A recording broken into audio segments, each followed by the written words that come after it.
दोनों bank card अपने हाथ में पकड़कर अनिका ने अंजलि मामी से कहा, मामी, अगर आप एक्स्ट्रा इनकम खड़ी करने की सोच रही हैं, तो इन्हीं पैसों से मैं आपके लिए एक्स्ट्रा इनकम खड़ी करूंगी। इसके लिए हमें किसी भी बाहर के इंसान की जरूरत नहीं है। आप मुझ पर भरोसा कीजिए मामी। हम दोनों मिलकर इस इन्वेस्टमेंट की रकम से काफी अच्छी साइड इनकम खड़ी कर सकते हैं।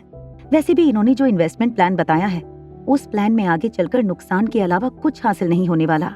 जैसे ही अनिका ने ये कहा, मीनाक्षी ने अपनी आईब्रो ऊपर करते हुए अनिका से पूछा, नादान लड़की, बड़ी बड़ी बातें करने से पहले इतना जान लो कि रियल एस्टेट में इन्वेस्टमेंट करने का क्या मतलब होता है।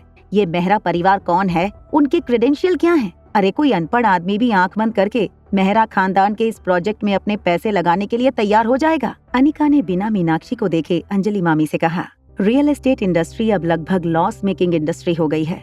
मामी, अगर ये अपने पैसे रियल एस्टेट के किसी प्रोजेक्ट में डालते हैं तो प्रॉफिट तो भूल ही जाओ। मुझे नहीं लगता कि आने वाले कई सालों तक ये अपना कैपिटल इन्वेस्टमेंट भी निकाल पाएंगे। अनिका के मुंह से इन्वेस्टमेंट की बातें सुनकर मीनाक्षी अचानक तिलमिला उठी। उसने बड़ी ही एरोगेंटली अंजलि मामी से कहा, ठीक है, अगर तुम इसकी बात मानना चाहती हो तो मानो, हमें क्या फर्क पड़ता है। हम तो सिर्फ इतना चाहते थे कि हम तुम्हारे मुश्किल समय में तुम्हारी थोड़ी सी मदद करें, मगर मुझे लगता है कि तुम्हें हमसे ज्यादा इस नकचड़ी लड़की पर ज्यादा भरोसा है। इतना याद रखना, ये तुम सिर्फ मेरी इंसल्ट नहीं कर रही हो, बल्कि पूरे के पूरे रायचंद परिवार की इंसल्ट कर रही हो। ये बात मैं तो जरूर याद रखूंगी, मगर तुम भी भूलना मत। ये कहते हुए मीनाक्षी तेज कदमों से मल्होत्रा हाउस से बाहर चली गई। दरवाजे पर अंजलि मामी मीनाक्षी को जाते हुए देख रही थीं, मगर अंजलि मामी ने भी मीनाक्षी को रोकने की कोशिश नहीं की। जब अंजलि मामी फिर से हॉल में आईं, तब तक दोनों बैंक कार्ड लेकर अनिका अपने कमरे में लौट चुकी थी। अगले दिन दोपहर 12 बजे तक जब अनिका ने अपनी आंखें खोली, तब उसे नीचे हॉल में किसी के आर्ग्यूमेंट करने की आवाज सुनाई थी। तुम ही कर सकती हो, 8 या 10 लाख कोई बहुत बड़ी रकम नहीं है, मगर तुम इतनी रकम किसी को बिना पूछे ऐसे ही कैसे दे सकती हो। जब अनिका ने सीढ़ियों से नीचे की ओर देखा तो हॉल में एक 50-55 साल का आदमी अंजलि मामी से ऊंची आवाज में बात कर रहा था। दिखने में वो आदमी बिल्कुल अंजलि मामी के नाक नक्शे का ही था, मगर उनके चेहरे और बॉडी लैंग्वेज से साफ पता चल रहा था कि वो बहुत ही गुस्से वाले इंसान थे। अंजलि मामी ने उस आदमी को शांत करते हुए कहा, देखो पीयूष, ऐसी कोई बात नहीं है। वो बच्ची जरूर है, मगर काफी समझदार है। मुझे लगता है कि अनिका शेयर मार्केट में पैसे इन्वेस्ट करना चाहती है ताकि वो जल्द से जल्द प्रॉफिट करे। शेयर बाजार में इन्वेस्टमेंट करना चाहती है? ये तुम क्या कह रही हो? क्या उसने शेयर खरीद लिए हैं? मुझे बताओ, उसने कौन से शेयर खरीदे हैं? ये कहते हुए पीयूष रायचंद ने अपनी जेब से अपना फोन निकाला और अंजलि मामी से कहा, मैं अभी चेक करता हूँ कि उन शेयर की मार्केट में क्या वैल्यू है। स्टेयरकेस के ऊपर खड़ी अनिका ने पीयूष रायचंद की बातों का जवाब देते हुए कहा, स्टॉक का कोड है 00083। पीयूष रायचंद ने एक नजर अनिका की ओर देखा और बिना कुछ कहे कोड अपने मोबाइल में एंटर कर दिया।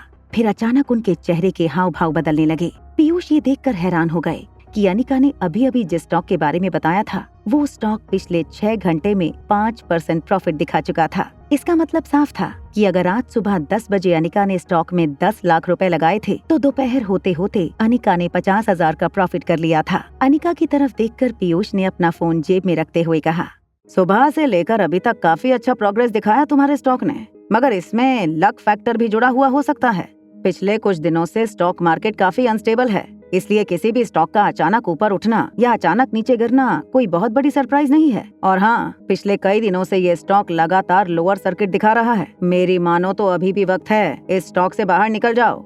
जब पीयूष रायचंद ने देखा कि अंजलि मामी उनकी किसी बात का कोई जवाब नहीं दे रही हैं, तो अपनी जेब से बैंक कार्ड निकालते हुए पीयूष रायचंद ने अंजलि मामी से कहा, देखो, मैं जानता हूँ कि मीनाक्षी थोड़ी गर्म स्वभाव की है और कभी कभी वो सब कह जाती है जो उसे नहीं कहना चाहिए, मगर एक बात जरूर कहूँगा तुम्हारा बड़ा भाई होने के नाते, तुम्हारे ऐसे वक्त में मैं तुम्हें अपने पैसे आंख बंद करके कहीं डालते हुए नहीं देख सकता। ये लो, ये कार्ड रखो। 20-25 लाख रुपए अगर इस वक्त तुम्हें चाहिए तो इस कार्ड में से निकाल लो, मगर जल्दबाजी में कोई ऐसा डिसीजन मत लेना जो तुम्हें आगे चलकर और बड़े गड्ढे में डाल दे। देखो अंजलि, समझने की कोशिश करो, मेहरा परिवार दिल्ली का एक नामी परिवार है।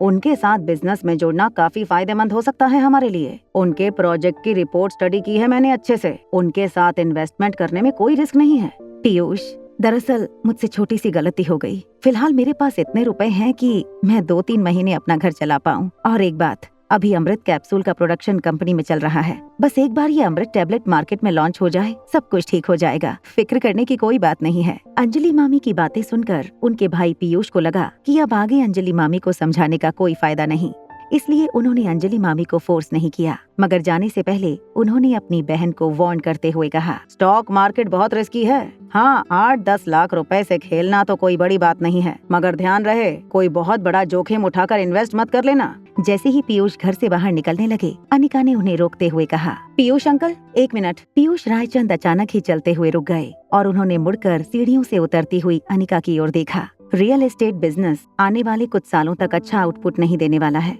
आने वाले कुछ ही सालों में ये एक काफी लॉस मेकिंग बिजनेस होने वाला है। अनिका के मुंह से ये बात सुनते ही पीयूष रायचंद हैरान होकर अनिका की ओर देखने लगा। आगे की कहानी जानने के लिए देखें अगला एपिसोड सिर्फ पॉकेट एफएम के YouTube चैनल पर। और एक लड़की को देखा तो के सारे एपिसोड को सुनने के लिए डिस्क्रिप्शन में दी गई लिंक से डाउनलोड करें पॉकेट एफएम ऐप।